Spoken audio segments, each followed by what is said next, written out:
po sa ating lahat. Tayo po ay tumindig. Tayo po ay magsisimula sa panalangin. Ipikit po natin panandalian ang ating mata.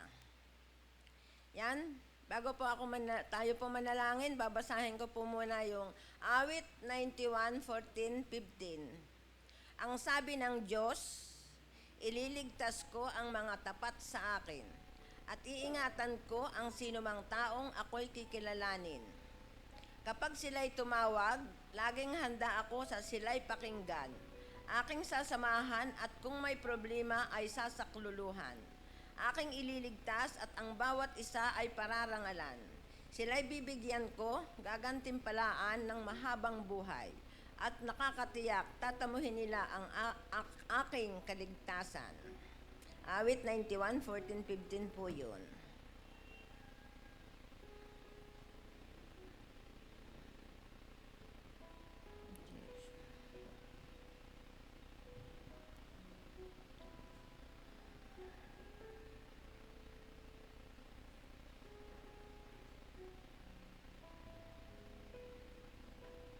Yan.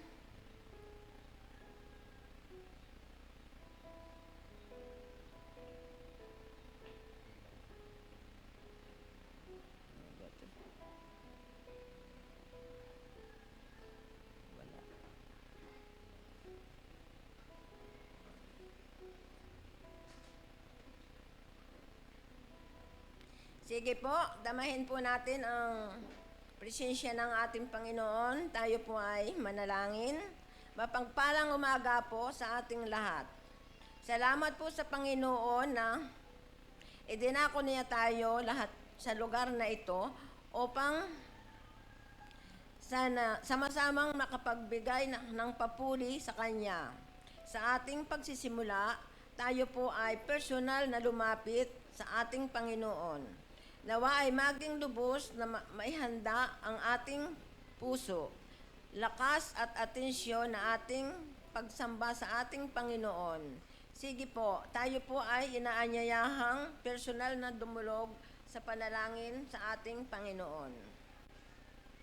Sa umaga pong ito upang maging lubos ang ating pagpupuri sa ating Panginoon, maaari nating hilingin ang kapayapaang nagmumula sa ating Diyos ang mag-ingat sa ating puso at mga isipan.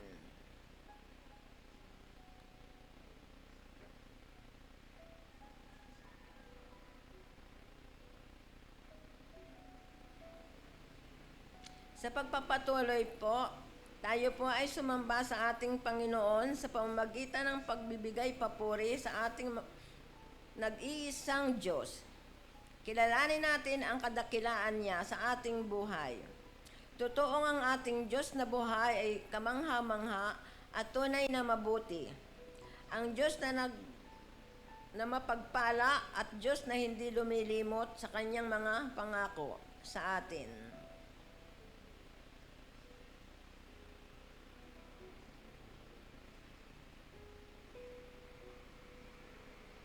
Buong pagpakumbaba po tayong lumapit at humiling ng paglilinis sa ating Panginoon para sa mga bagay na nagawa natin laban sa Kanya. Ito man ay ahayag o lihim, mga kasalanang iningatan natin sa ating isip, pagkapuot o pagkamuhi sa ating kapwa o kapatid sa Panginoon.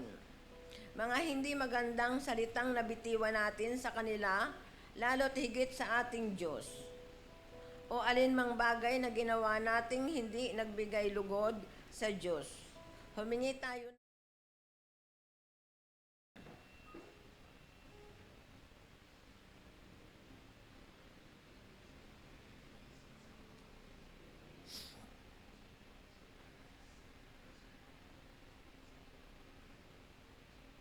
Isa rin ito sa taon na binigay ng Panginoon upang mula sa ating mga labi ay masambit natin ang mga pasasalamat natin sa ating Panginoon.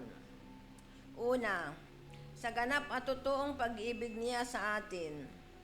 Dahilan upang tayo'y maligtas sa bawat biyaya ng buhay na ito.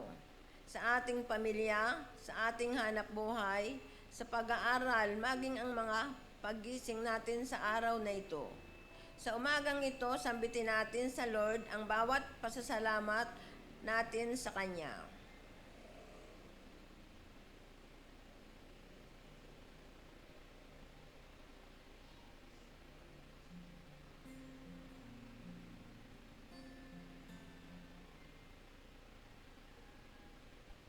Patuloy nating hilingin na muli pa, samahan tayo ng ating Panginoon sa kabuuan ng Kanyang gawain.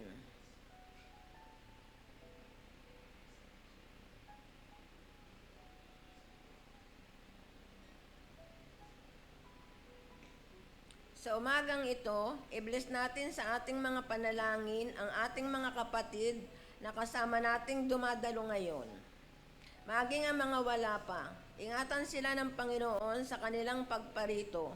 Sa ating pagpupuri, hilingin natin ang buong lakas, sigla at pananabik na makasamba sa ating Diyos.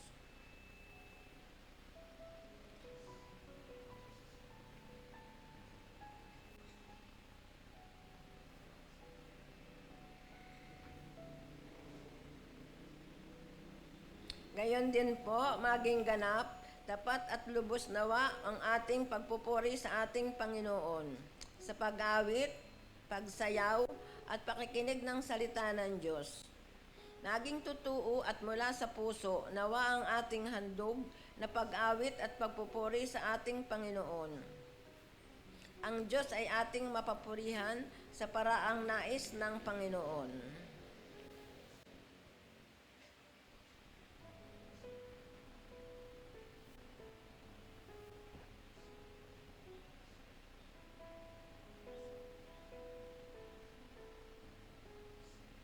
Idalangin din po natin ang may mga bahagi sa program. Ang mga magpapaawit, mga tatayo sa unahan, gayon ang ating tagapagsalita. Tanging ang Panginoon ang magbigay papuri sa Kaniya. Pagtayo dito sa unahan, hingi natin ang biyayang gabay ng karunungan, lakas ng loob mula sa ating Panginoon at mga proteksyon sa anumang gawa ng kaaway. Ang tamang motibo sa kanilang pagtayo dito sa unahan, buong pagpapakumbaba silang maging kagamit-gamit sa gawain ng Panginoon at maging daluyan sila ng pagpapala at kalakasan sila ng Iglesia ng Diyos.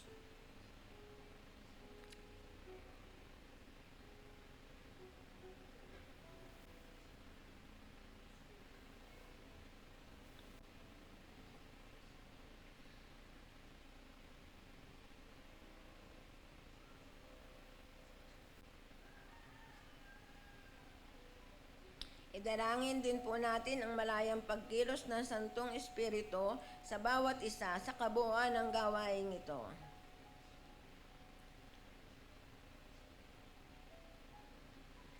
Let's pray maging sa proteksyon at pag-iingat sa atin ng Panginoon mula sa umpisa hanggang sa matapos ang gawaing panambahang ito. Gayon ang pag-iingat ng Diyos sa bawat isa para sa ilan pang mga activities natin sa araw na ito.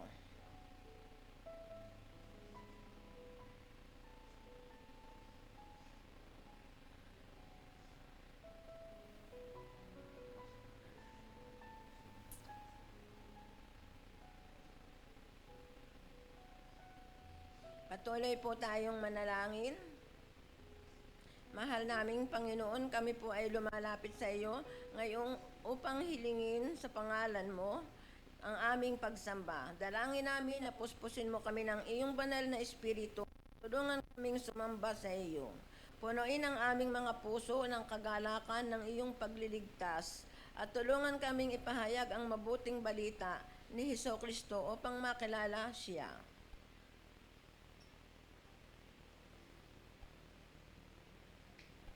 Yan.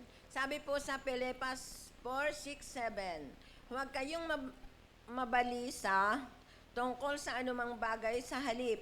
Hingin ninyo sa Diyos ang lahat ng inyong kailangan sa pamamagitan ng panalangin may pasasalamat at ang kapangyarihan ng Diyos na hindi kayang maunawaan ng tao ang siyang mag-iingat sa inyong puso at pag-iisip dahil sa inyong pakipag-isa kay Kristong Hesus. Yan, magandang umaga pong muli at salamat po sa pinagpalang umagang narito po tayong lahat ngayon. Amen.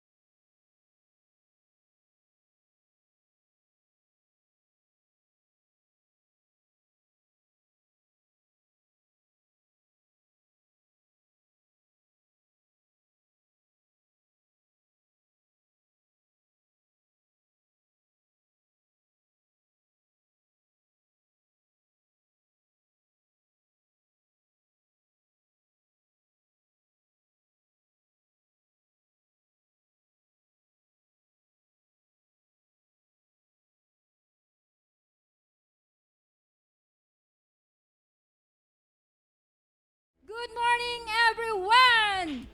Yan, palakpakan po natin ang Panginoon sa isang napakagandang umaga na kanyang binigay. Yan, good morning po mga minamahal kong kapatid sa Panginoon. Today is another day para patuloy po nating purihin at sambahin ang ating Lord ng sama-sama. Kaya palakpakan natin ang Lord sa napakagandang umagang ito. At syempre sa inyong presensya at sa presensya po ng ating Panginoon. Kaya sa umagang ito tayo po ay aawit sa ating Lord na makapangyarihan sa lahat, ang Haring kataas-taasan, ang Diyos na laging sapat sa lahat ng ating pangangailangan at laging tapat sa lahat ng bagay. Hindi niya tayo iniwan o pinabayaan man, anuman po ang ating kalagayan. Sa ngayon, tunay na ang Diyos ay lagi pong nariyan. Kaya sa umagang ito, sama-sama po nating awitan ng Lord ng Kasama Ko ang Diyos.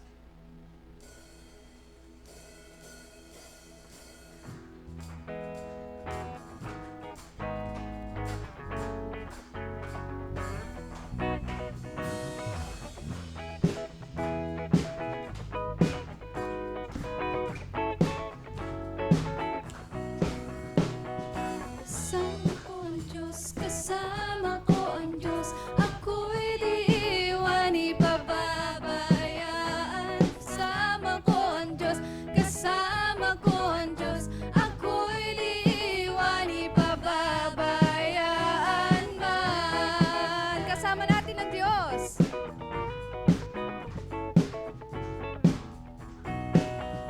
Kasama ko ang Diyos, kasama ko ang Diyos, ako'y di iwan, ipababayaan. Kasama ko ang Diyos, kasama ko ang Diyos, ako'y di iwan, ipababayaan man.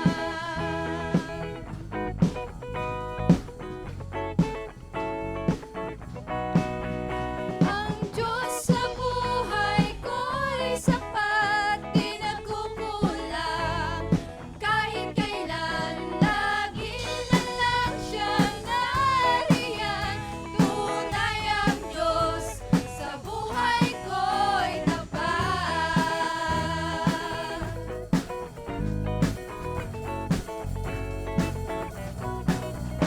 Kasama ko ang Diyos, kasama ko ang Diyos, ako'y di iwan, ipababayaan. Kasama ko ang Diyos, kasama ko ang Diyos, ako'y di iwan, ipababayaan man.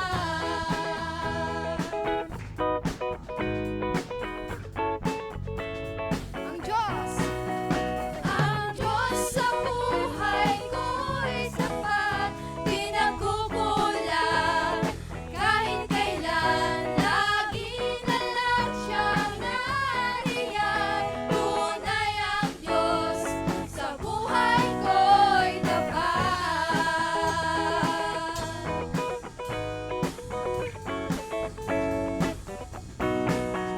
Kasama ko ang Diyos, kasama ko ang Diyos, ako'y di iwan, ipababayaan. Kasama ko ang Diyos, kasama ko ang Diyos, ako'y di iwan, ipababayaan man. Kasama natin ang Diyos.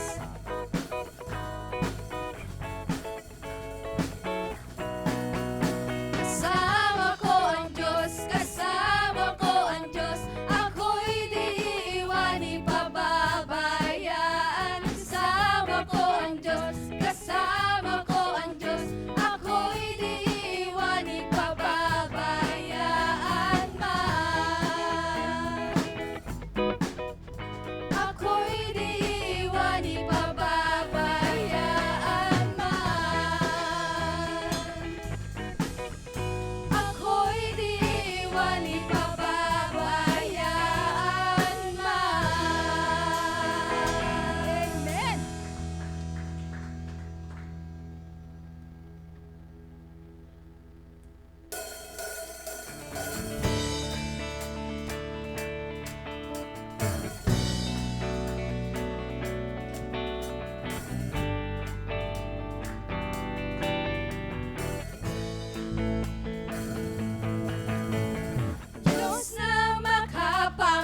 hatid ay kalakasan, panglahat ng bagay ay mapagtagumpayan. Diyos na makapangyarihan, Haring kataas-taasan, sa aking puso ay nananahan. Pagpapalamot, pagsama ay laging nararanasan, kailan may hindi mag-iisa. Pangako mo sa'kin, hindi ako iiwan. Sa bawat sandali ay laging sasamahan. Banal na Espiritu, hatid ay kalakasan, upang lahat ng bagay ay mapagtagumpayan. Diyos na makapangyarihan, Haring kataas-taasan, sa aking puso ay nananahan. Pagpapalamot, pagsama ay laging nararanasan, kailan may hindi mag-iisa.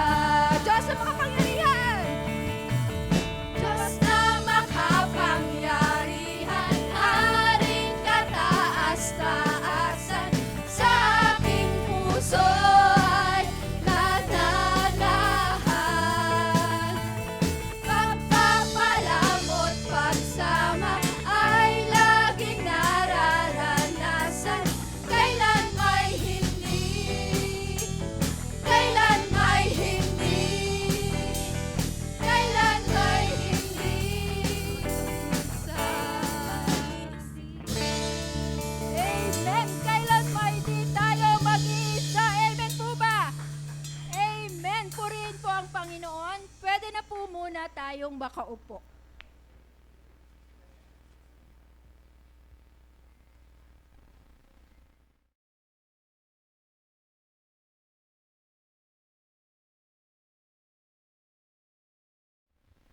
So, hello. Yeah. So, bago po tayo magpatuloy, gusto ko lang po kayong batiin na isang mapagpalang umaga. At sabihin din po natin, hello, yan. Ito daw pala po. Ulitin natin, ano po. So, nais ko muna po uling batiin ang bawat isa na isang mapagpalang umaga. At gayon din, batiin natin ang mga katabi po natin ng isang umaga, isang magandang umaga na may ngiti, may galak, may tuwa na nakikita po natin sila ngayon kasama natin. Yan, ano po. Napakagandang tingnan, lalo na pag nandito kayo, kitang-kita natin ang bawat isa nakangiti. Ano po. At talagang nakikita natin yung galak at tuwa ng bawat isa na sumamba magpuri sa Panginoon ngayong umaga. And once again, good morning everyone. Good morning church and welcome to Trinity Mission International Tipas. Praise God for another Sunday service na tayo po ay magkakasama. Ano po, at sabihin natin sa ating mga katabi, praise God, kasama kita ngayong umaga. Yan. Puri Panginoon sa buhay ng bawat isa. At dahil dyan, bigyan po natin ng isang malakas na palakpak ang Panginoon. Tunay nga po na napakasarap umawit at umindak para sa ating Panginoon ng magkakasama. It is really great to start our service full of joy and energy, showing our God that we are here to offer Him our best and knowing that He will always be by our side no matter what happens. Sabi nga po kanina sa kanta, ano po, kasama ko ang Diyos, ako'y di iiwan, ni pababayaan man. Ano po, at bago tayo magpatuloy, nais ko lang po mag-share ng isang kwento. Napakaikling kwento lamang po nito. Ano po? So, isang Sunday po sa Sunday school, ano po, ang isang Sunday school teacher ay nagbigay po ng isang verse para dun sa mga bata na sasauluhin at i-recite nila sa congregation. Ano po? And yun po ay yung Psalms 23. Bago natin pagpatuloy yung kwento, basahin natin yung Psalms 23 para may idea po tayo kung ano po ba yung gustong ipabasa ng teacher doon sa mga bata? Sabi po dito, Psalms 23, verse 1, "The Lord is my shepherd, I lack nothing. He makes me lie down in green pastures. He leads me beside quiet waters. He refreshes my soul. He guides me along the right path for His name's sake. Even though I walk through the darkest valley, I will fear no evil, for you are with me. Your rod and your staff, they comfort me. You prepare a table before me in the presence of my enemies. You anoint my head with oil, my cup overflows. Surely your goodness and love will follow me all the days of my life, and I will dwell in the house of the Lord forever." Yun po yung verse na gustong ipasaulo po sa bata. Nasasabihin niya po sa congregation. Ganun po kahaba. And then yung bata, syempre gusto niya pong masaulo at ma-recite yung verse po na yun sa undahan. So, day by day or night, bago matulog, talagang sinasaulo niya. Kaya lang po ang problema, syempre pang bata po medyo mahina yung, medyo hindi pa po ganun kagaling yung pag-memorize nila, lalo na ganun kahaba. Hanggang sa dumating na po yung day na tatayo sila sa unahan at magre-recite. Alam niyo po kung ano po ang sinabi ng bata? Kung ano ginawa ng bata? Sabi po, it was his turn. He stepped up to the microphone and said proudly, "The Lord is my shepherd, and that's all I need to know." Di mo ba? Parang iisipin natin, yun lang. Ang haba-haba, tapos yun lang pala yung sasabihin ng bata. The Lord is my shepherd, and that's all I need to know. And sabi po dito, sabi niya yon proudly. Ano po ba yung gustong sabihin sa atin? It may sound funny, but it reminds us na ang dami-dami nating iniisip, ang dami-dami nating kailangan gawin. And minsan, we forgot na ang kailangan lang natin pala ay ang Panginoon. We forgot Jesus, and we do things on our own na kung minsan ay nagdudulot po ng kapahamakan. We forgot that we have a great God. And kaya naman, this story reminds us where it says that the Lord is our shepherd, siya po ang ating pastol. At ang kailangan lang po nating gawin ay ang laging sumunod sa kanyang mga utos.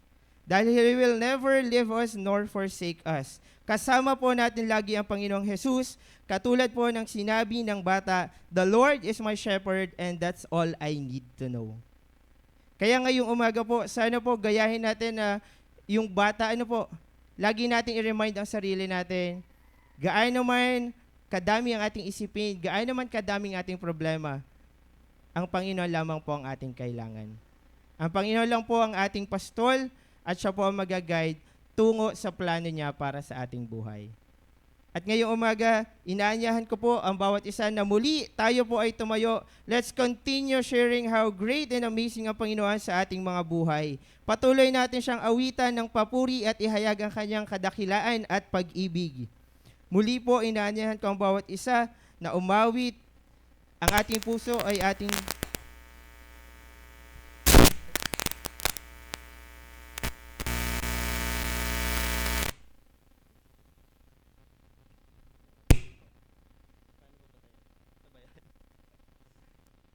Okay, hindi pala ito.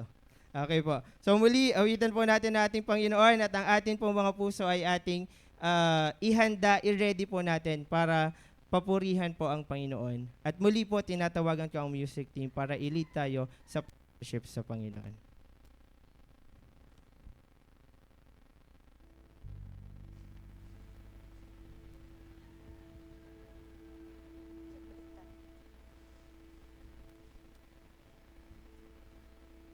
Patuloy tayong lumapit sa ating Lord sa umagang ito. Magpakumbaba po tayo sa kanyang harapan. Ano man ang kalagayan natin sa ngayon, nakakaranas man tayo ng napakabigat na mga problema na para bang hindi na natin alam ang ating gagawin. Nawala na tayo ng pag-asa. Pakiramdam natin ay pasa natin ang mundo. Kaya sa umagang ito, tayo po ay lumapit sa Lord. ipagkatiwala po natin sa Lord ang lahat ng ating alalahanin. Sapagkat lagi po siyang nariyan para sa atin. Siya ang nagbabago ng lahat sa ating buhay. Sinasamahan niya tayo sa lahat ng oras. Huwag nating sayangin ang pagkakataon na ibinigay niya sa atin. Pagkakataon na maranasan natin ang walang kapantay niyang pag-ibig para sa atin. Ang Diyos ay laging naghihintay sa iyong pagtawag sa Kanya, sa iyong pagtanggap, at ang pagsusuko mo ng iyong buhay, ng iyong buong buhay para sa ating Panginoon. Kaya sa umagang ito, patuloy nating damhin ang Lord sa ating buhay. Ipagkatiwala natin lahat sa Kanya, ang lahat sa ating mga buhay. Kung ang ating buhay man ay nawawala ng pag-asa, ang Diyos ang magbibigay sa atin ng buhay na may pag-asa.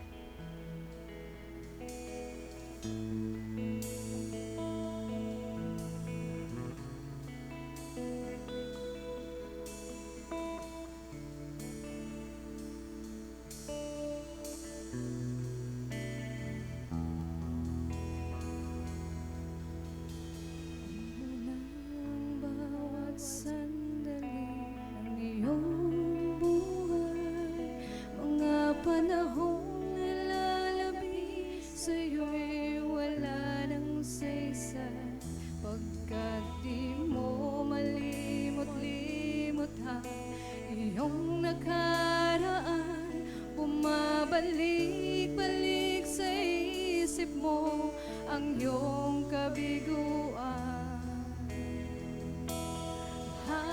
Hayaan mo na lamang bang gapusin ka ng kahapon at di nagagawa ng paraan upang makaahon, pagkat sa'yo ang bukas ay wala ng pag-asa, at ang nalalabing istorya ng buhay mo'y wakas na. Bakit di mo pagbigyan ang may kapal na baguhin ang ikot ng iyong buhay, upang sa gabing nag-iisa siya ang iyong makakasama, at ang buhay mong nalulumong ay bibigyan niya ng pag-asa.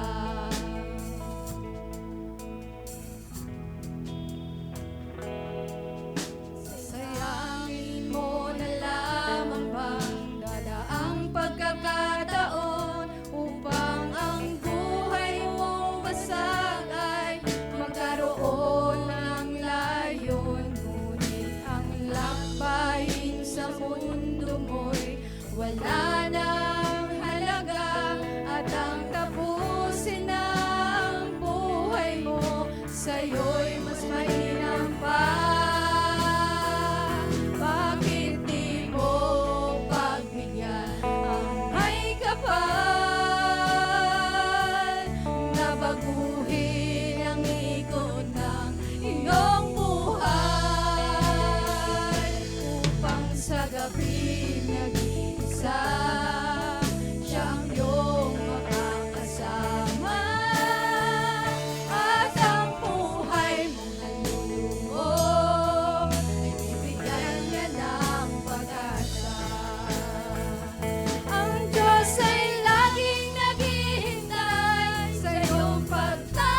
tapat at sandigan.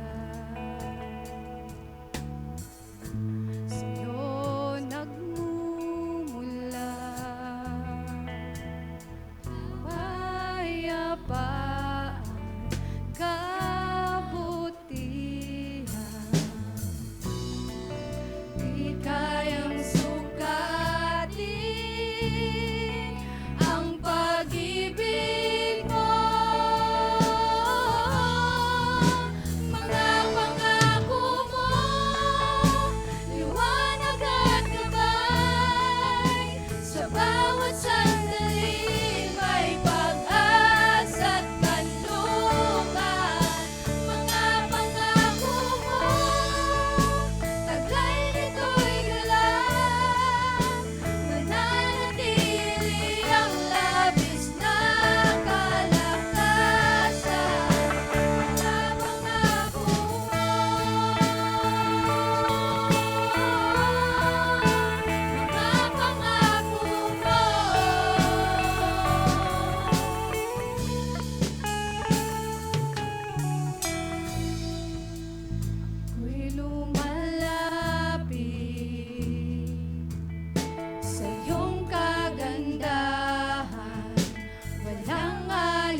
kami umaasa sapagkat Ikaw po ang Diyos na tapat sa amin at lagi naming masasandigan sa lahat ng oras ng aming pangangailangan.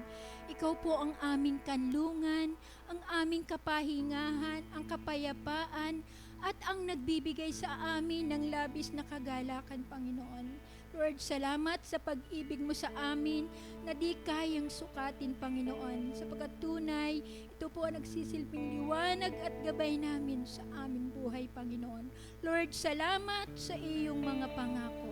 Purihin ka po, Lord, sa pangalan ni Jesus. Amen and Amen. Purihin po ang Panginoon. Pwede na po tayong makaupo.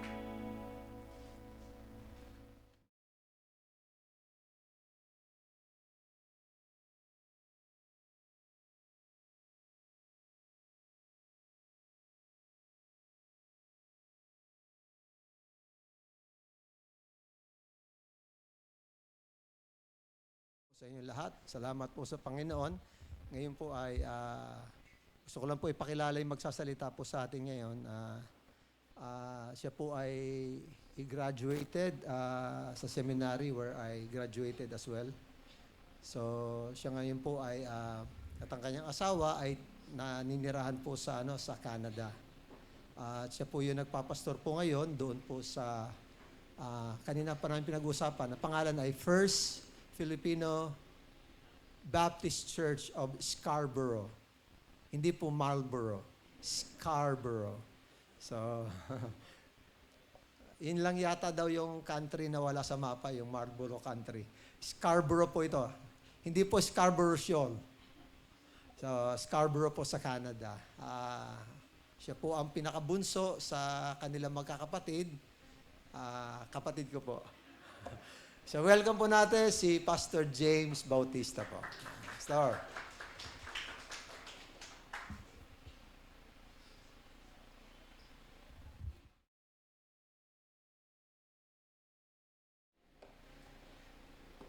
Unang-una sa lahat, ako po yung nagpapasalamat sa Panginoon sa pagkakataon na binigay ng simbahan na ito, na ako po yung makapagsalita.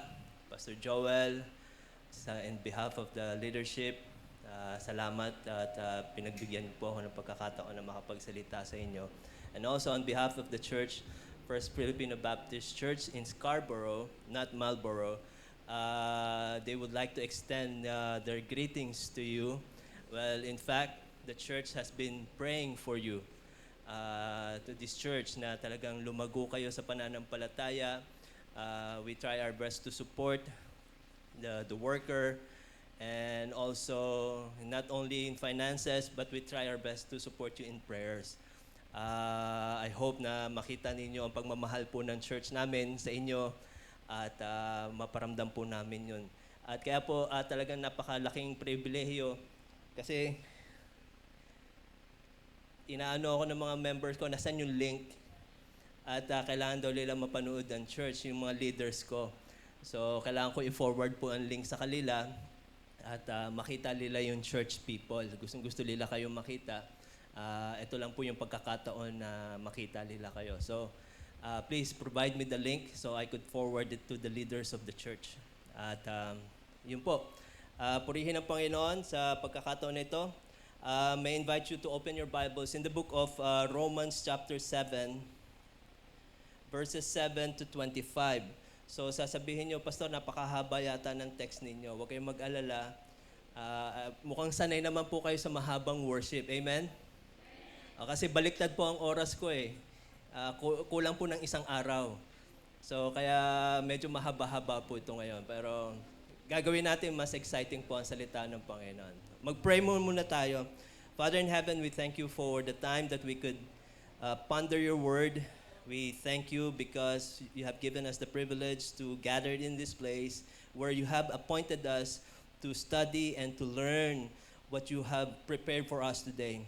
So Lord, give us an open mind, give us an open heart in listening to your word. Make us ready to replace the things that you want us to replace, po Panginoon, so that we could be better Christians for your honor and glory. In Jesus' name, amen. So in Romans chapter 7, 7 to 25, ito po ay part of a series namin sa church. So So we're in the book of Romans. So this is the passage has been given to me to expound kung ano po ibig sabihin ng Romans 7:25. Now, the book of Romans, kung gusto niyo po talaga maunawaan, the simplest way to understand the book of Romans, it is about the law, obedience, and grace. Okay? Law, obedience, and grace. Basically, that's it. No, yun po ang pinaka-theme, the whole theme of the book of Romans. However, the Roman believers or the Roman people, they misunderstood about this. Yung law, they think ang equation nila, law equals obedience of the law equals salvation. They thought by obeying the law will save them. Yun yung thinking nila. And then Paul was trying to plead to them that's not the case. That's not the story or the message of God's grace. Paul was telling them that the law shows you that you are a sinner, and equals of that, you need grace. Kailangan mo ng grasya ng Panginoon. Now, I titled my message this morning, there.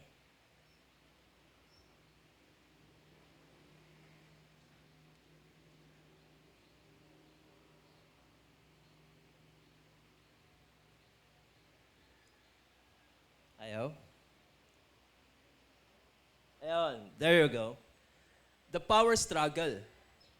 The power struggle. It means that all of us, there is a constant struggle inside us. There are two forces inside of us, no? That pulls us to holiness, and there's another power that pulls us to commit sin. Sin draws us towards selfishness, towards our selfish desire, our lustful desire, while holiness drives us and urges us to move closer to God, to reflect His glory sa ating buhay. So, these forces shape our decision, shape our character as a Christian. So, in the letter of Paul in Rome, he explains God's grace, God's law, and the sin. So, hindi na natin pag-aaralan kung ano ba yung law. Okay? Pero pag-aaralan natin that God has redeemed us not only in the penalty of sin, but He redeems us to the power of sin as well. Amen? Hindi lang sa penalty of sin. Sometimes we enjoy, thank the Lord, I praise the Lord, I'm saved. I will no longer go to hell. I praise the Lord for that. Pero mga kapatid, God didn't just save you from the penalty of sin, but He saved you for the power of sin as well. There is a constant struggle within us. No? That there is a desire in us that we want to commit sin. But my friend, God has redeemed you as well from that. Though we struggle in sin, God has redeemed us from that struggle. So, we thank the Lord for the assurance that our sins has been forgiven, that we have been justified by faith, no? And that we are no longer in the penalty of sin, and then we are no longer in the power of sin as well. Sin has no dominion over us. Amen? Wala na. Napagtalunan na ng Panginoon yan. Kaya nga sabi niya, "Oh, death, where is thy sting? God conquered death and hell." Talo na. So, a power struggle. Now, let's look into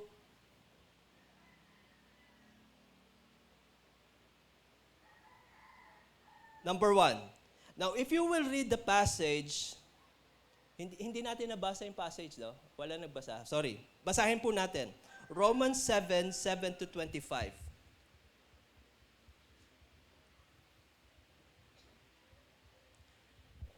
Let's read. What shall we say then? Is the law sin? Sabi ni Paul, certainly not. On the contrary, I would not have known sin except through the law.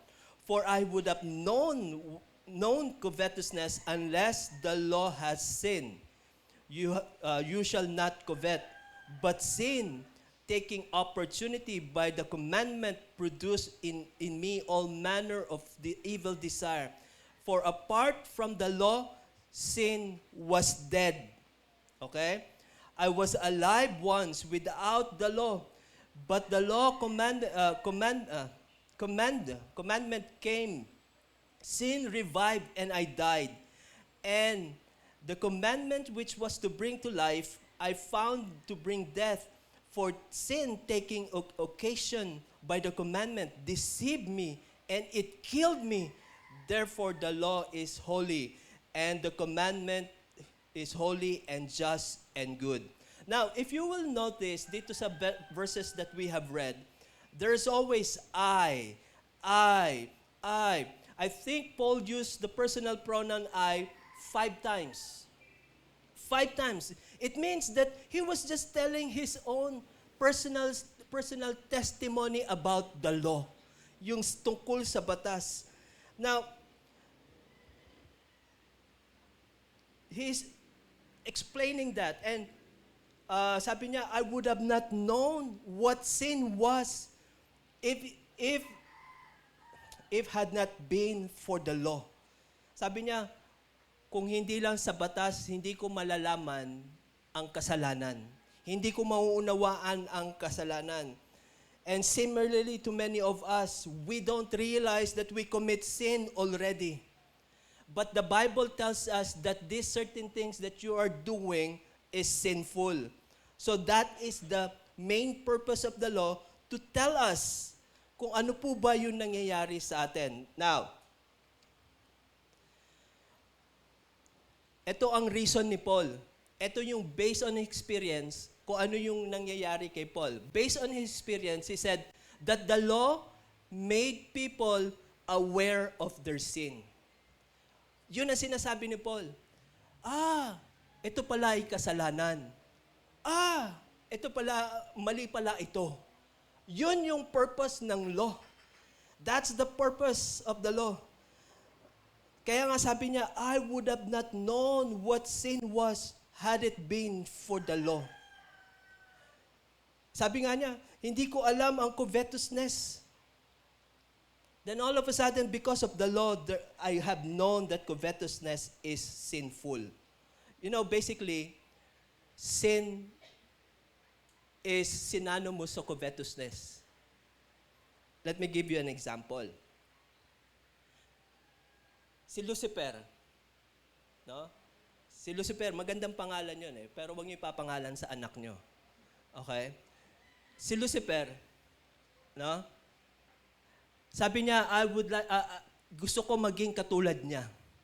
O mas hihigitan ko pa siya. Di ba?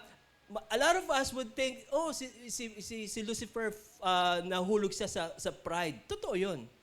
No? I don't argue with that. Pero dun may kasamang covetousness yun Gusto ko to, na hindi naman para sa'yo.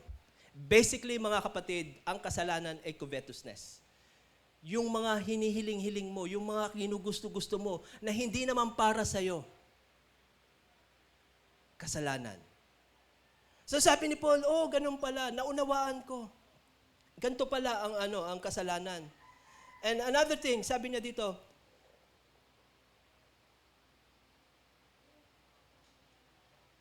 okay. So, you see, my friends, medyo magsisegue lang ako ng onte, no? You see, people don't naturally know God. We don't know God. Sometimes we have thoughts about Him, we have ideas tungkol sa Kanya. We open yung mga thoughts na meron tayong kaisipan noon sa Panginoon, hindi nagre-reflect talaga sa glory ng Panginoon. Our limited human understanding cannot really comprehend a holy God. We cannot. Kahit anong gawin mo. And yung mga ideas na yun, nagdi-distort sa Panginoon. No? Let me give you an example. Many people believe nowadays that God is loving. Tama? But they stop their message, the gospel message there. God is love. Tapos na. Mas lalo ng mga LGBTQ 1, 2, 3, 4, 5, 6, YZ. That, yung thinking nila, oh, God is love. You should accept me the way who I am. My friends, that is a half-hearted, that is a half message. Ang katotohanan, mga kapatid, ay ganito. Mahal ka ng Diyos, pero hindi ka niya hahayaang magkasala at hindi niya hahayaan dungisan mo ang kanyang kabanalan. Ganun ang purpose ng law. Para maunawaan mo na ang Diyos ay hindi lang mapagmahal, siya rin ay galit sa kasalanan. Amen. Siya ay may puot sa kasalanan. Kaya nakakatakot humarap sa ating Panginoon. Na wala kang alam. Na akala natin is just like a play. Na nilalaro-laro lang natin ang Panginoon. Without seriousness in our relationship with the Lord. Sabi ni Paul, dito ko naunawaan na ang ginagawa ko pala ay kasalanan. So sana sa atin sa umaga ito, maunawaan rin natin ito ngayon. Na mga bagay na minsan ginagawa natin ay kasalanan sa harapan ng Panginoon. So,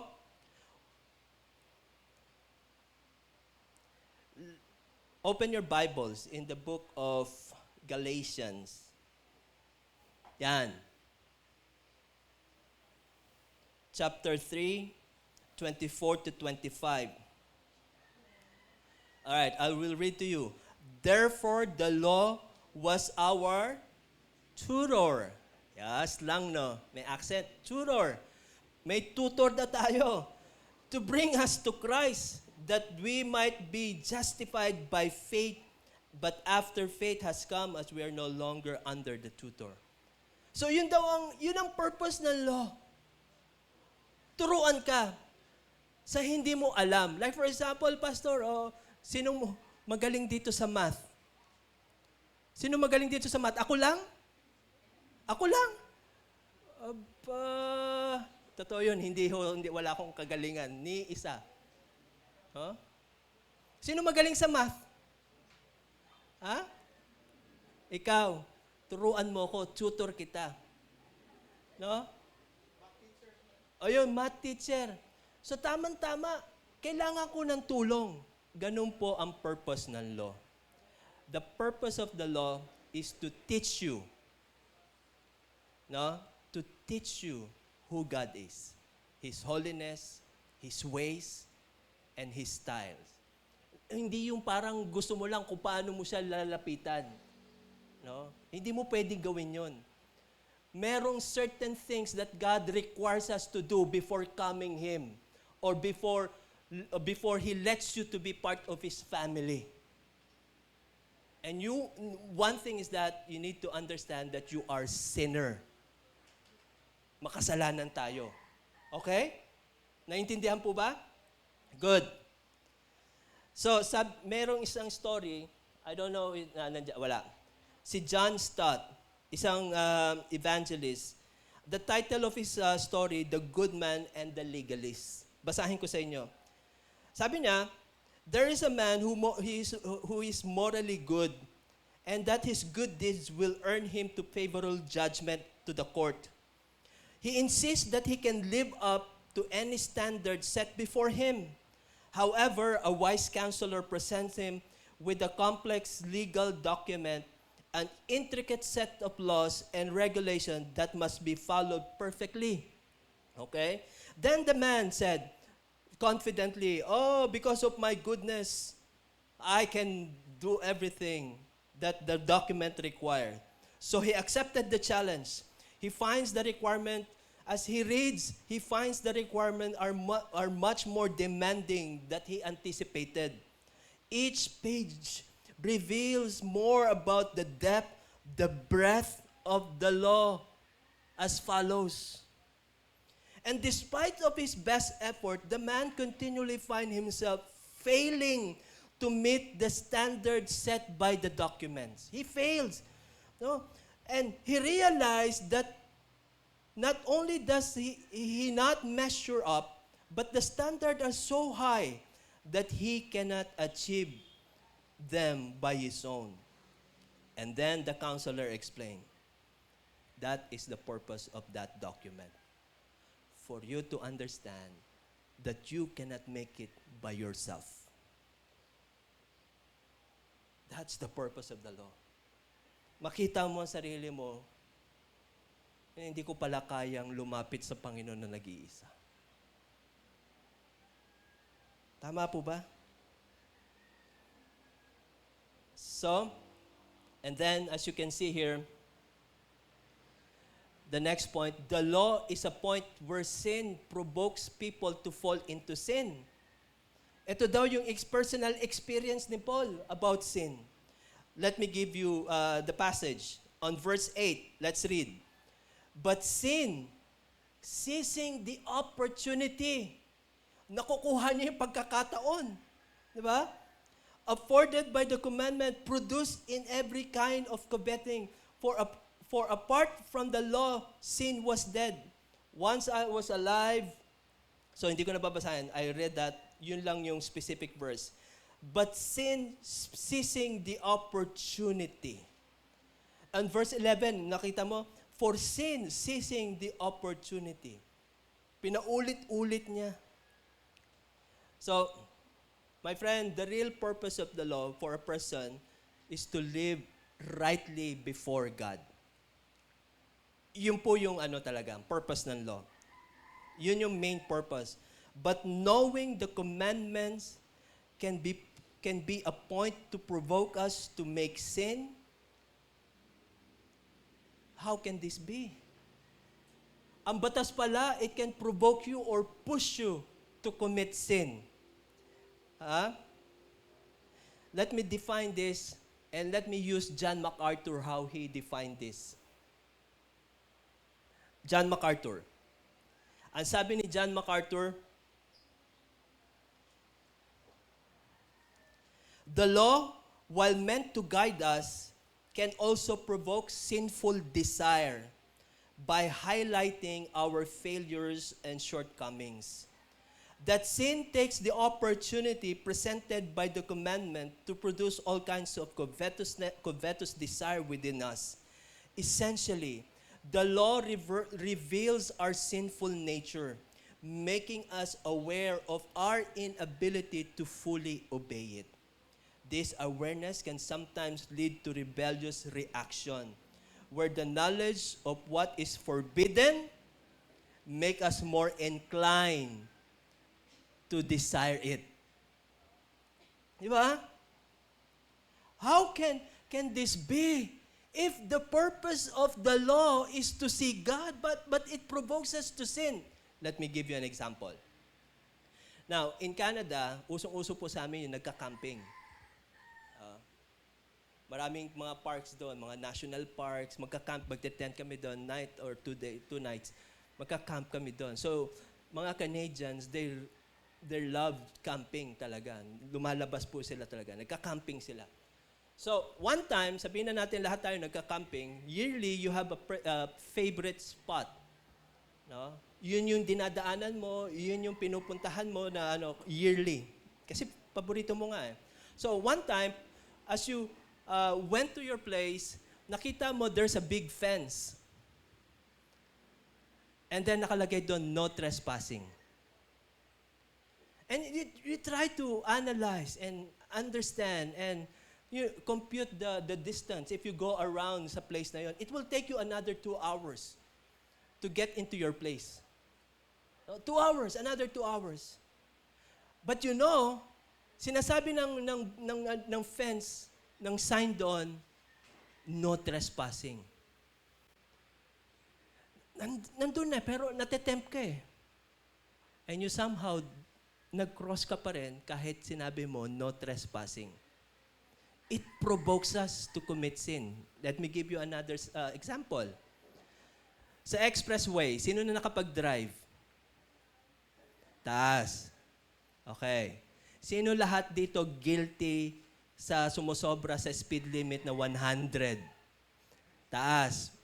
Walang magmamalinis dahil ako guilty. Di ba? Alam mo eh. You know it. Pero nagmamadali ka eh. Lord, minsan naman, 110, 120 lang naman eh. When you know the law, it tempts you to commit sin. So, Pastor, mas mabuti pa lang hindi ko na, mali pa rin.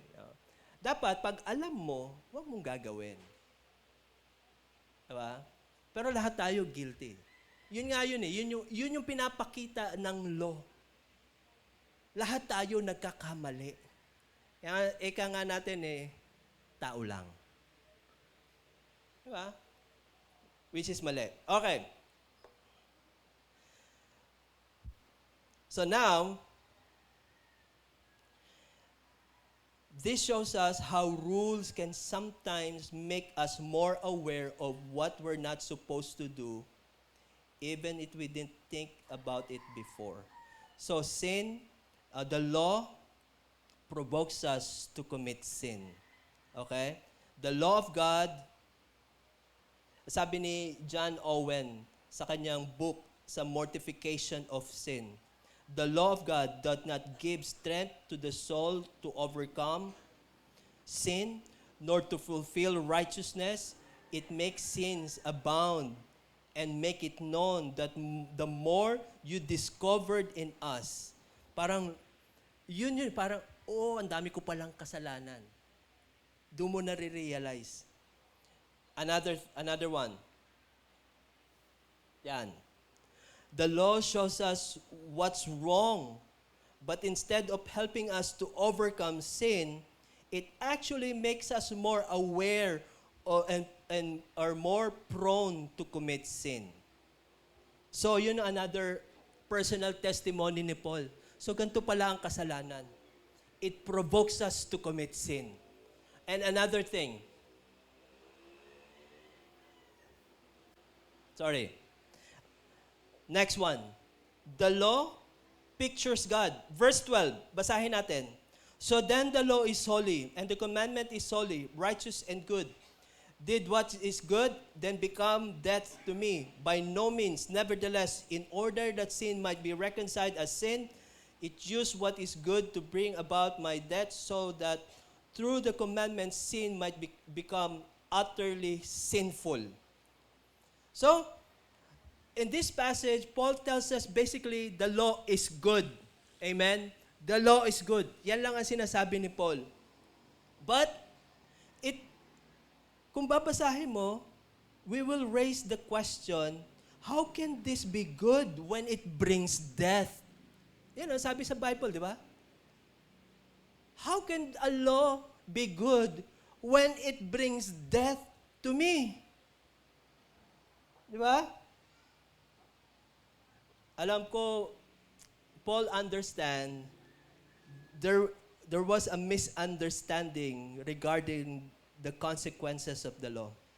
Basically, people often view good things like, pag sinabi natin good things lang, I'm financially blessed, I'm healthy, I'm beautiful, I have everything that I want. That is good things sa atin. Tama ba? No? Pero mali. But what I see, that the law took the hard part so that men would realize that they are not okay. Parang ganito yun eh.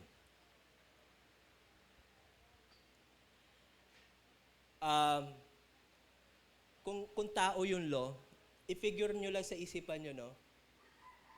That person bite the bullet for you. Parang gano'n, no? Parang kinuha niya yung mahirap na yung para na mangyayari para sa iyo. Yun yung law. Okay, paliwanag ko.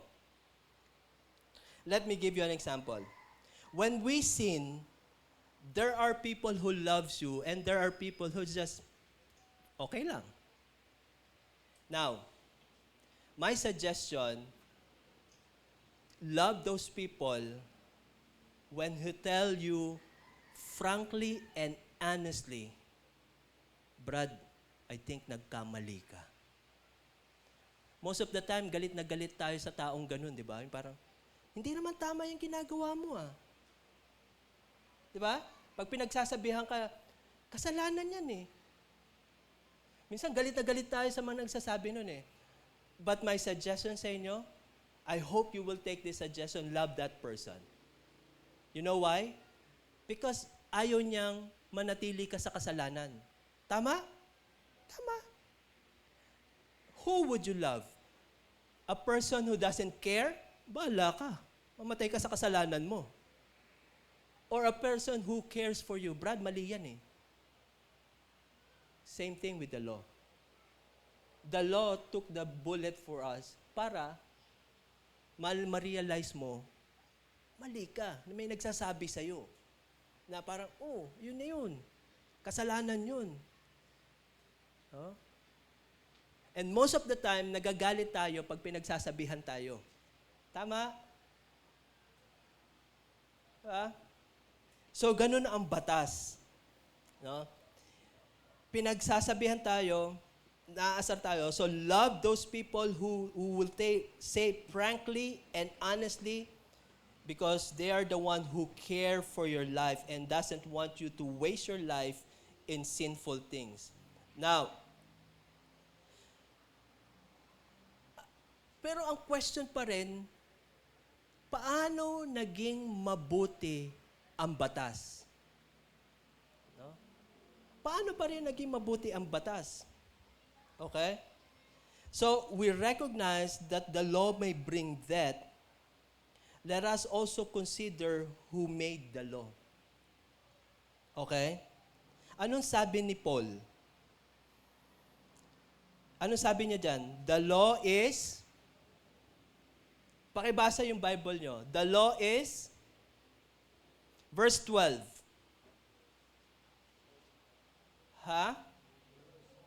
The law is holy, and the commandment is holy. And what? Anong pangalawa? Righteous and good. No? Sometimes we will ask ourselves, what is holy? What is righteousness? What is good? Alam mo, I think we're asking the wrong question eh. The right question, who is holy? Who is good? And who is righteous? Sino yung mabuti? Sino yung banal? At sino yung righteous? Alam mo mga kapatid, let me emphasize this word. This word only describe God Himself. Tama ba? Walang essence ang law. Wala siyang nature. Wala siyang characteristic. Okay? He is not a person. Batas lang siya. Because the law, the author of the law is holy. The author of the law is righteous. The author of the law is good. So then, the law is holy, then the law is good, then the law is righteous. So every time when you see the law, it pictures God's holiness, goodness, and righteousness. Okay? J.I. Packer, he said, the law of God is an expression of God's character, of the character of God. It reveals God's own nature, His holiness, His righteousness, and goodness. The law is not merely a list of commands. It mirrors the divine standard of perfection and reflects God's perfect nature. So, pag haharap ka sa harapan ng batas, you're facing a holy God. Okay? Next.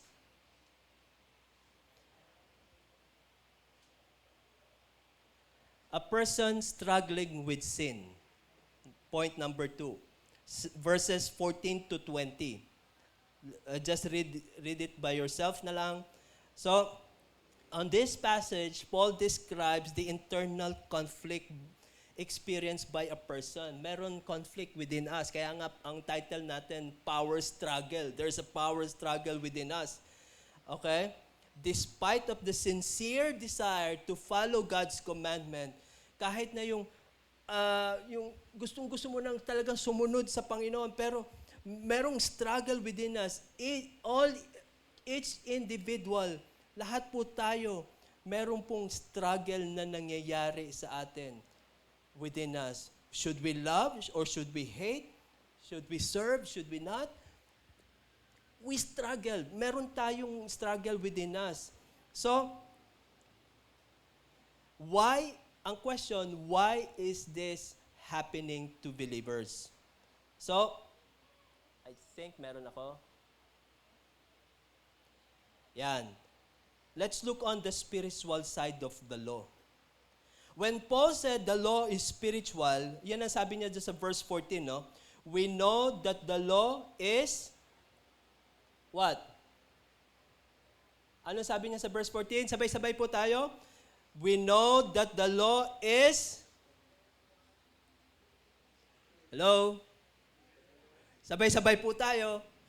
We know that the law is spiritual, but I am unspiritual. So, let's look on the spiritual side of the law. When Paul said that the law is spiritual, he indicates that it originates from God who is spirit. No, the term spiritual suggests that the law transcends mere human principles and lahat. No? Earlier, I discussed how the law reflects God's nature. This time, I'm pointing to the being of God Himself, His being, emphasizing that the law reflects not just His character, but His being, yung kanyang essence, yung kanyang, He is spiritual. Now, ang question, how can a law be spiritual? Same thing, kaninang reason ko. It is spiritual, it is because the author, the God who gave it, is spiritual. Kaya pala, hindi natin masusunod talaga ang batas. Hindi mo talaga mauunawaan ang batas. At hindi mo kayang sundin perpekto ang batas. It is because, ang sabi ni Paul, I am unspiritual. Spiritually, hindi tayo aware of spiritual things. Let me read to you. Ayan. The natural man does not receive the things of the Spirit of God, for there are foolishness to him, nor he know them, because they are spiritually discerned.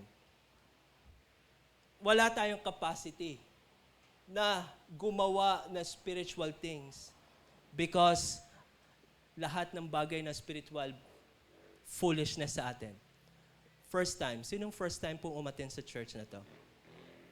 Ako lang. Pero believer po kayo, no? Believer. Okay. Christian po kayo, no? Christian. Praise God. Praise God. Well, let's give an example. For example, unbeliever ka. Ano ining ang pangalan mo? Angela? Si Angela, first time, unbeliever. Tapos nagtayuan na yung praise and worship team. Diyos na makapangyarihan, haring kataas-taasan. Nagtataasan tayo, nagsisway tayo. Yung iba lumuluhod, yung iba umiiyak. Hindi niya naiintindihan. Sabi niya, ano ba nangyayari dito? Bakit nagtataasan ng mga kamay ito? Kasi you are full, you are dead spiritually. Hindi mo maunawaan yung mga bagay na spiritual things. Pero the moment that you accepted the Lord Jesus Christ, tinanggap mo si Kristo sa puso mo, suddenly nare-realize mo ang pagtaas ng kamay ay maganda. Hindi KJ. Suddenly na-realize mo ang pagluhod ay nagbibigay papuri sa Panginoon. Hindi pakitang tao. Suddenly na-realize mo, kailangan ko pala gumawa sa Panginoon. Kumilos, magpunas, maglinis, magayos para sa simbahan. Kasi, ang mga bagay na spiritual, hindi talaga natin na mauunawaan, especially pag unbeliever ka. So, the spiritual side of the law make parang foolishness sa atin. Walang kabuluhan. Oh? So, sabi dyan, true comprehension of spiritual matter requires spiritual discernment. Amen? Okay. Next. The spiritual side of the law says, John 14 verse 15, if you love me, keep my commandments. Okay? Another thing,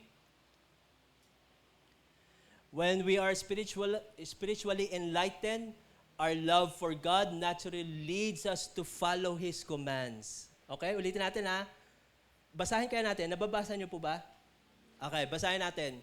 When we are spiritually enlightened, our love for God naturally leads us to follow His command, not out of obligation, but as a natural expression of our relationship with Him. That's true. Okay? So, bakit tayo nag-struggle pa rin sa sin? Another reason, sabi ni Paul, because we are slave to sin.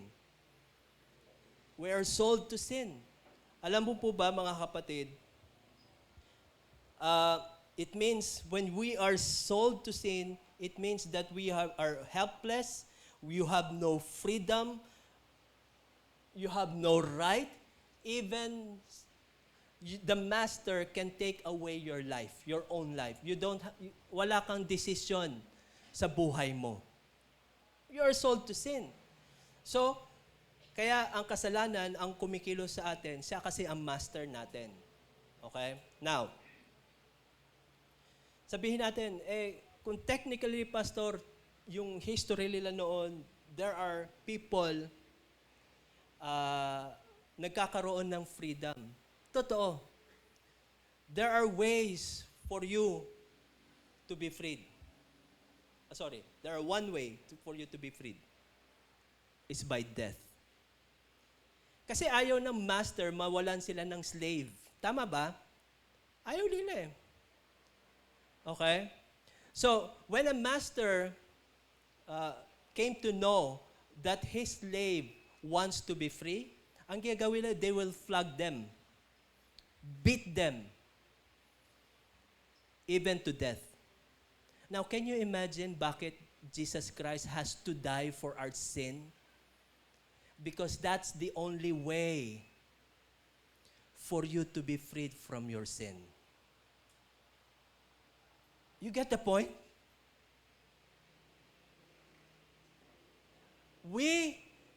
Our master is sin. And there's no way for you to be freed only by death. And Jesus Christ took that part for you to be free. Amen? Ganda, di ba? That's the message of the gospel. Di ba?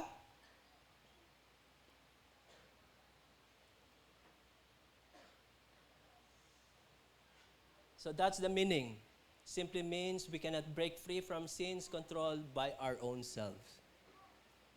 You have to die before having your freedom to sin. Slave to sin,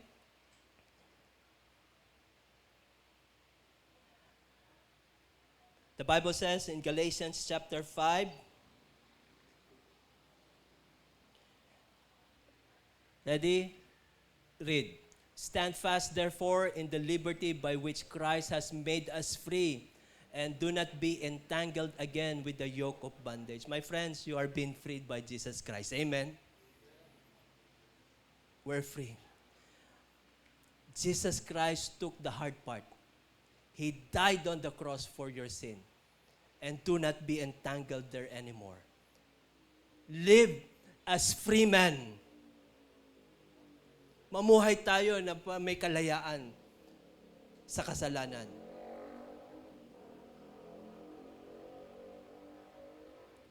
So recognize and embrace the freedom that Christ has provided through His death and resurrection. Make a conscious choice to stand firm in this freedom Christ gave rather than returning to old ways of striving for acceptance through rules and personal efforts.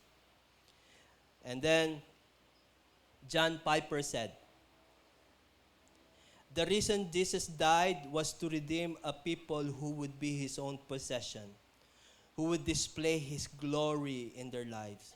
The greatest good that can happen to a person is to have their life conform to original design for which we are created to the glory of God and enjoy Him forever." And then last. Okay, gising na po. Last na po. Okay, last. Nandiyan pa po ba kayo? Good. Verses 21 to 25. Okay? Romans 7, 21 to 25. Now, you will see here,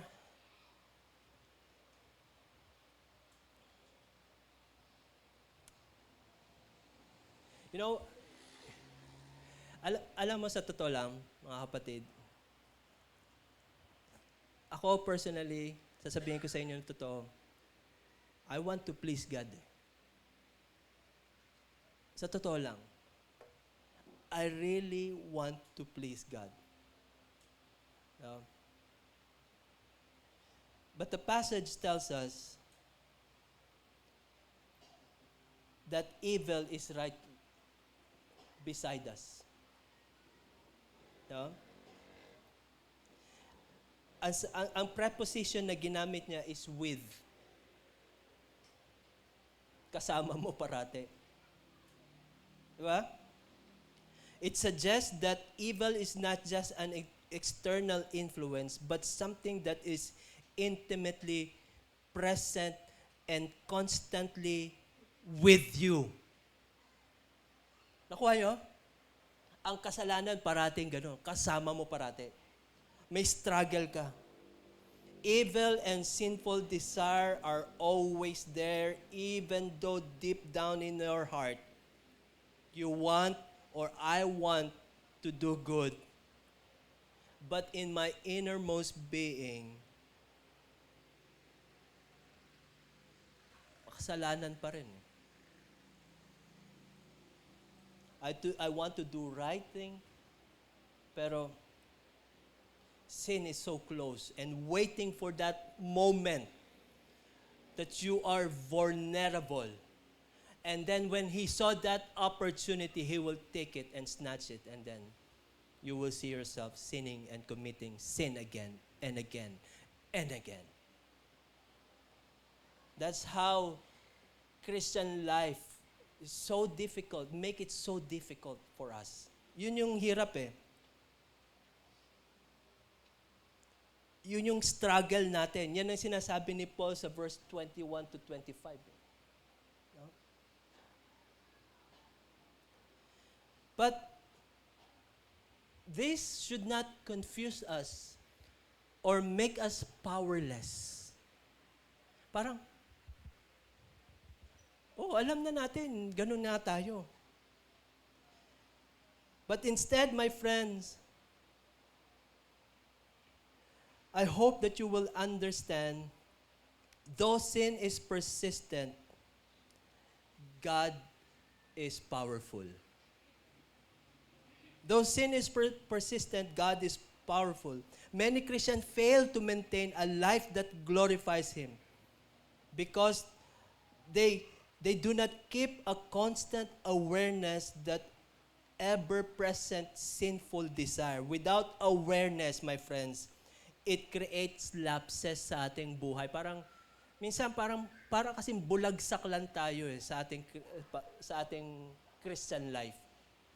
Pag inaalis mo yon, you are prone to commit sin?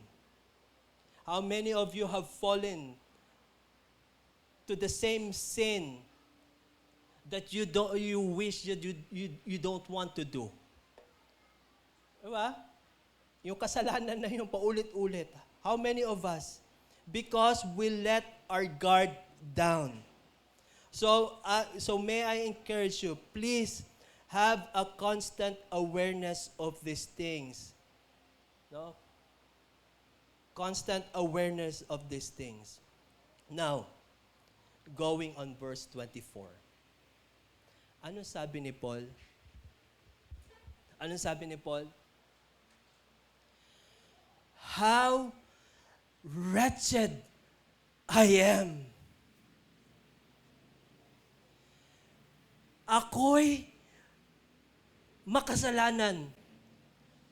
Can you see his disappointment on his life? Nakita mo yung disappointment niya sa buhay niya? How wretched I am.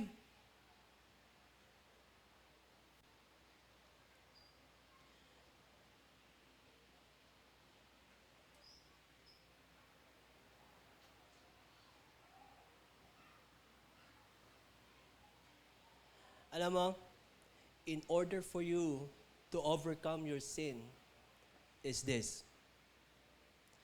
Christian who are struggling must reach to a point where they feel they have nothing left to fight their sinful desire. Parang, Lord, tama na. Ito na, surrender na ako. Hindi ko na kaya to. Di ba? Sorry.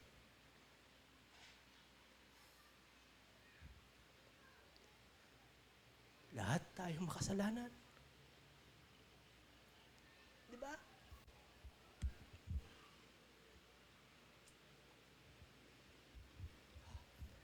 How wretched I am.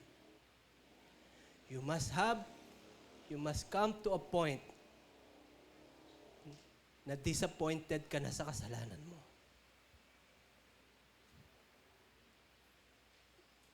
Nakuha nyo?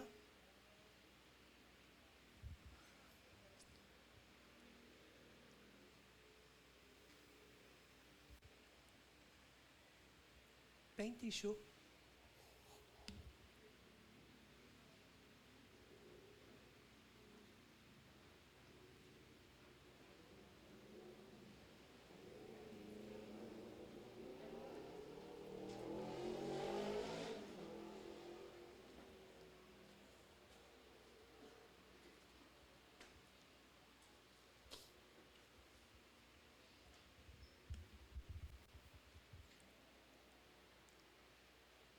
Naiiyak ako kasi naawa rin ako sa sarili ko.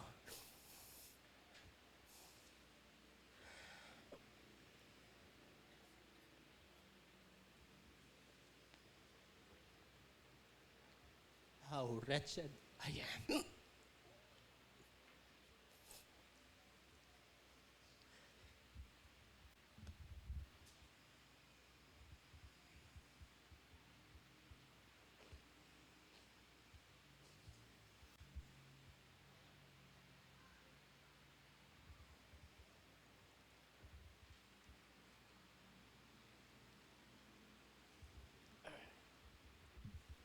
Alam ng family ko yan.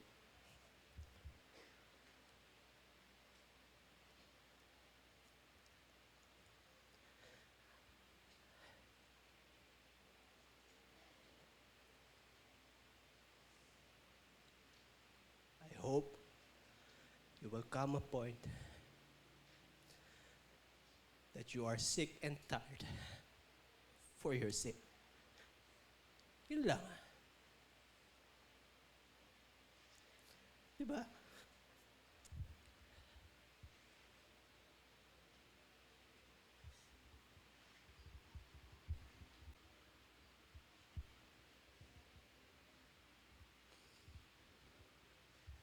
But, okay. Tuloy. Kung titingnan niyo yung verse Sa lahat ng pinag-aralan natin sa passage na yon, all Paul was telling ang hirap ng buhay ng Kristiyano. Pero there is a short message for all of us.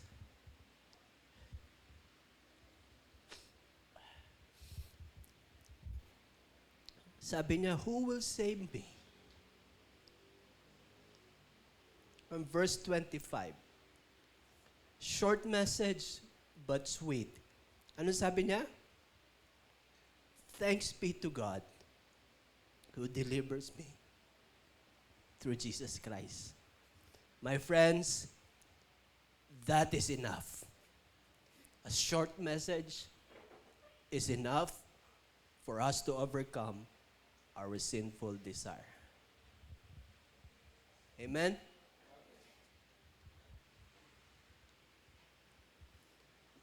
J.C. Riley, the struggle with sin is a reality in the life of every believer, but God has provided deliverance through Jesus Christ. Amen? Our continual dependence on God for rescue is not a sign of weakness, but the testament of His power to free us from the deepest struggle nating lahat. So I hope, my friends, you understand the power, the struggle that we are experiencing. But God is enough. Amen? So let's pray. Father in heaven, we thank you for your word. We pray that it will lead us to a holy life. In Jesus' name, amen.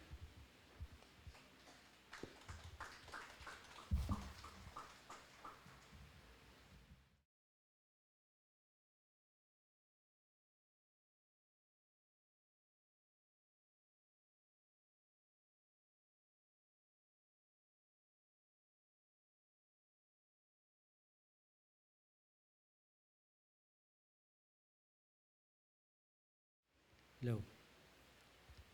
Salamat sa Panginoon sa kanyang mensahe sa atin. Napakaganda po ng mensahe ng Panginoon. Ngayon naman po, dadako po tayo sa isang bahagi ng ating gawain at pagsamba natin sa Panginoon. Ito po ay yung pagbibigay. So, bago po tayo magbigay, gusto ko pong bumasa ng isang verse patungkol po sa ating pagbibigay, kung paano tayo dapat magbigay sa Panginoon. Alam ko pong itong verse na ito ay alam na po natin sapagkat malipit na mo nating marinig ito. Halos linggo-linggo, lagi na po ito nating nababasa at naririnig. Ito po ay sa aklat ng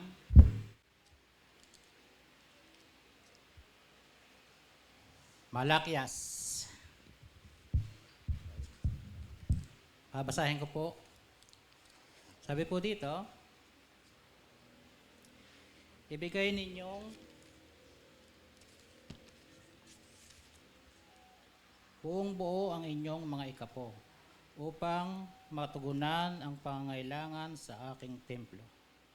Subukan ninyong gawin ito kung hindi ko buksan ang mga durungawan ng langit at ibus sa inyo ang masaganang pagpapala. Sabi po dito, subukan po natin ang Panginoon. Ano sabi ni Duterte? Huwag mong subukan, masisira ang buhay mo. Pero ang sabi po dito ng Panginoon, subukan mo ako, gaganda ang buhay mo. Yun po sinasabi sa atin ng Panginoon. Subukan po natin at ibubuhos sa atin ang masaganang pagpapala. Minsan po sa ating buhay, pag sinabi pong pagpapala, sa financial lamang po tayo nakatingin, material. So sa ating buhay, malaking pagpapala po na tayo narito lahat. Nakakasamba sa Panginoon. Malaking pagpapala na tayo buhay. Sa pagising natin sa umaga, malakas ang katawan, malaking pagpapala na po yun. Hindi lamang po sa financial, tayo pagpapalaan ng Panginoon. At sa ating pong pagsubok sa ating Panginoon, kailangan po, ang sabi sa 2 Korinto 9:7, ang bawat isa ay dapat magbigay ayon sa sariling pasya, maluwag sa loob at hindi napipilitan lamang, sapagkat ang ibig ng Diyos ay kusang pagkakaloob. Kung ating pong mapapansin, hindi po tinitingnan ng Panginoon ang laki ng ating ibibigay sa Kanya. Ang nais po ng Panginoon yung bukal sa ating puso. At mayroon po tayong pag-ibig, yung pong napakalaga. Sa ating pong pagbibigay, kailangan po tayo ay mayroong pag-ibig. Madali pong magbigay, pero wala akong pag-ibig. Ang nais po ng Panginoon sa pagbibigay natin sa Kanya, tayo po ay mayroong pag-ibig. Sapagkat siya po ang unang umibig sa atin. Kung wala pong pag-ibig, wala pong pagbibigay, wala tayong kaligtasan. So yun po ang napakalaga, yung pag-ibig natin sa gawain ng Panginoon, sa ating kapwa, mananampalataya, maging sa hindi, mananampalataya. Naroon po yung pag-ibig. Kaya po sa oras na ito, tayo po yung magbibigay sa Panginoon ng mayroon pong pag-ibig. Sabi po doon, subukan mo ang Panginoon. Subukan natin ang Panginoon. So bago po tayo magbigay, ako po yung mananalangin. Manalangin po tayo. Salamat po, Panginoon, sa iyong mga salita na patuloy na nagpapaalaala sa amin, Panginoon, kung ano pong aming dapat gawin sa aming pagbibigay sa iyo, Panginoon. Salamat po, pagpalain na po yung mga anak na narito. Pagpalain na po ang bawat isa, maging ang aming pong ibibigay sa iyo. Dalangin po namin, nawa po ito, Panginoon, ay magamit sa lalo pang pagpapalaganap ng iyo pong gawain, Panginoon. Tulungan mo po ang bawat isa na magbigay po kami na mayroon pong galak sa puso, mayroon pong pag-ibig sa iyo, Panginoon. Marami pong salamat, sa iyo po namin pinagkakatiwala ang lahat na ito. Sa pangalan na iyong anak naming Panginoong Jesucristo, ito po aking samot dalangin. Amen. Amen.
Kala ko may special number. Sabi ko, pag hindi, ako na lang.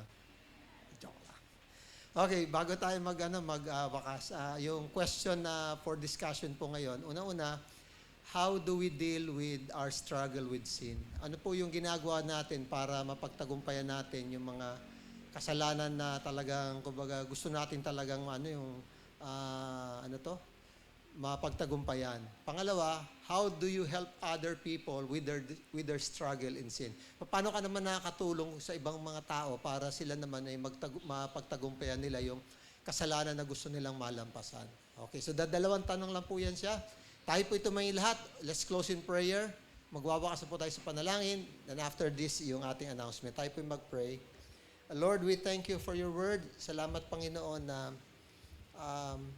tunay na kami po ay makasalanan, we're sinful, we struggle with sin.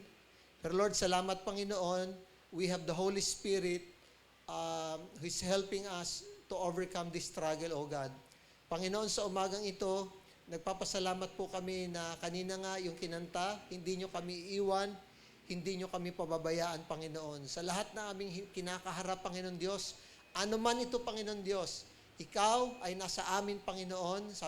Sabi po sa Hebrews chapter 13, you will never leave us nor forsake us, O God, Lord. Salamat sa mga pangako nyo itong Panginoon Diyos, O God.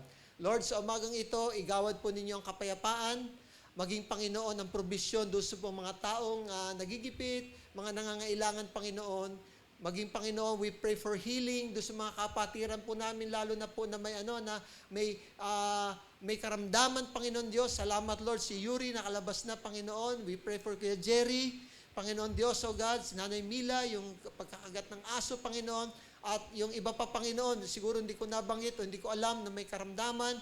We pray for healing upon them, O God, Lord. Abutin niyo sila, Panginoon Diyos, O God, at yung himala niyo, Panginoon, ay maranasan nila, Panginoon Diyos, O God.